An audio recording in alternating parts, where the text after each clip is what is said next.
ಕಸದ ತಿಪ್ಪೆಯಲ್ಲಿ ಸಿಕ್ಕಂತಹ ವಿಶೇಷ ಚೇತನ ಕಂದನಿಗೆ ಇಟಲಿಯ ದಂಪತಿಯ ಪ್ರೀತಿಯ ಅಪ್ಪುಗೆ ಸಿಕ್ಕಿದೆ.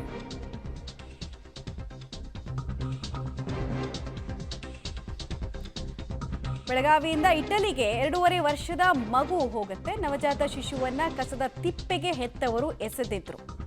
ಸ್ಥಳೀಯರು ಮಾಹಿತಿ ಕೊಟ್ಟ ಮೇರೆಗೆ ಬಿಮ್ಸ್ ಆಸ್ಪತ್ರೆಯಲ್ಲಿ ಸಿಡಿಪಿಒ ಅವರು ಚಿಕಿತ್ಸೆಯನ್ನು ಕೊಡಿಸಿರ್ತಾರೆ. ಆಮೇಲೆ ವಿವೇಕಾನಂದ ಸೇವಾ ಪ್ರತಿಷ್ಠಾನದ ಗಂಗಮ್ಮ ಚಿಕ್ಕುಂಬಿ ಮಠದ ಕೇಂದ್ರದಲ್ಲಿ ಮಗುವಿನ ಆರೈಕೆ ಆಗ್ತಾ ಇರುತ್ತೆ. ಮಗುವನ್ನ ದತ್ತು ಪಡೆದು ಹೃದಯ ವೈಶಾಲ್ಯತೆಯನ್ನು ಮೆರೆದಿದ್ದಾರೆ ಡಾಕ್ಟರ್ ಕೋಸ್ಪಾಂಜಾ ಹಾಗೂ ಸ್ವಿಮ್ಮಿಂಗ್ ಕೋಚ್ ಆದಂತಹ ಬುಜಾರ್ ದಂಪತಿ. ಬೆಳಗಾವಿಯಿಂದ ಇಟಲಿಗೆ ಮಗುವನ್ನ ತೆಗೆದುಕೊಂಡು ಹೋಗ್ತಾರೆ. ಇದೇ ಮುದ್ದಾದ ಮಗು ನೋಡಿ. ಮಗು ವಿಶೇಷ ಚೇತನ ಅನ್ನೋ ಕಾರಣಕ್ಕೆ ಅದಿನ್ನೂ ತನ್ನ ನವಜಾತ ಶಿಶುವಿನ ಅವಸ್ಥೆಯಲ್ಲೇ ಹೆತ್ತವರು ಎಸ್ತು ಹೋಗಿರ್ತಾರೆ. ನಂತರ ಅದನ್ನು ಆರೈಕೆ ಕೇಂದ್ರದಲ್ಲಿ ಇಡಲಾಗತ್ತೆ, ಚಿಕಿತ್ಸೆ ಎಲ್ಲ ಕೊಡಲಾಗತ್ತೆ. I am Costanza and he is my husband, Bujar Dede, and we come from Italy. We live in Florence. We married in 2015 and we can't have a child, so we decided to adopt a child, and we do the ITER in Italy.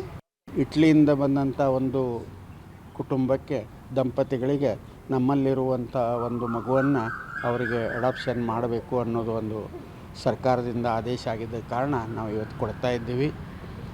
ಇದು ಒಂದನೇದ್ದು, ಈ ಮಗು ಇದ್ದದ್ದು ಒಂದು special need ಮಗು ಅಂದರೆ ಅದಕ್ಕೆ ಯಾರಾದರೂ ಸಹಾಯ ಬೇಕೇ ಬೇಕು. ಸ್ವತಂತ್ರವಾಗಿ ಆ ಮಗು ಜೀವಿಸಲಿಕ್ಕೆ ಇದಿಲ್ಲ. ಅಂಥ ಮಗುವನ್ನು ಅವರು ತಮ್ಮ ಸರ್ಕಾರದ ಅನುಗುಣವಾಗಿ ಅವರು ಅಪ್ಲಿಕೇಶನ್ ಹಾಕಿದ್ರು. ಆ ಪ್ರಕಾರ ಅವರಿಗೆ ಈ ನಮ್ಮಲ್ಲಿರುವಂಥ ಮಗು ಅವರಿಗೆ ಅಲಾಟ್ಮೆಂಟ್ ಆಗಿದೆ.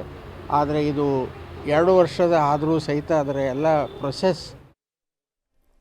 ವಿಶೇಷ ಚೇತನ ಮಗುವಿನ ಭವಿಷ್ಯವನ್ನ ರೂಪಿಸಿದ್ದಾರೆ. ಈ ಕುಟುಂಬ ಆಗ್ತಾ ಇದ್ದಾರೆ. ಇನ್ಫ್ಯಾಕ್ಟ್ ಆ ದಂಪತಿ ಈ ಮಗುವನ್ನು ದತ್ತು ಪಡೆಯೋದ್ರ ಮೂಲಕ ಇನ್ನೇನು ಇಟಲಿಗೆ ಹೋಗ್ತಾರಂತೆ ಅವರು. ಸೊ ಆ ದತ್ತು ಪ್ರಕ್ರಿಯೆಗಳಲ್ಲಿ ಅರ್ಜಿಯನ್ನು ಹಾಕ್ಕೊಳ್ಬೇಕಾಗತ್ತೆ. ಒಂದು 6 ವರ್ಷಗಳ ಪ್ರಕ್ರಿಯೆ ಅದು. ಸೊ ಅದಾದ ನಂತರ ಇವರ ಕ್ಯೂ ಅಲ್ಲಿ ಇವ್ರದ್ದು ಕೂಪನ್ ಬಂದಿರುತ್ತೆ. ಸೊ ಆ ಟೈಮ್ನಲ್ಲಿ ಅವ್ರಿಗೆ ಇನ್ಫಾರ್ಮ್ ಮಾಡಿರ್ತಾರೆ ಇಂಥದ್ದೊಂದು ಮಗು ಇದೆ ಅಂತ.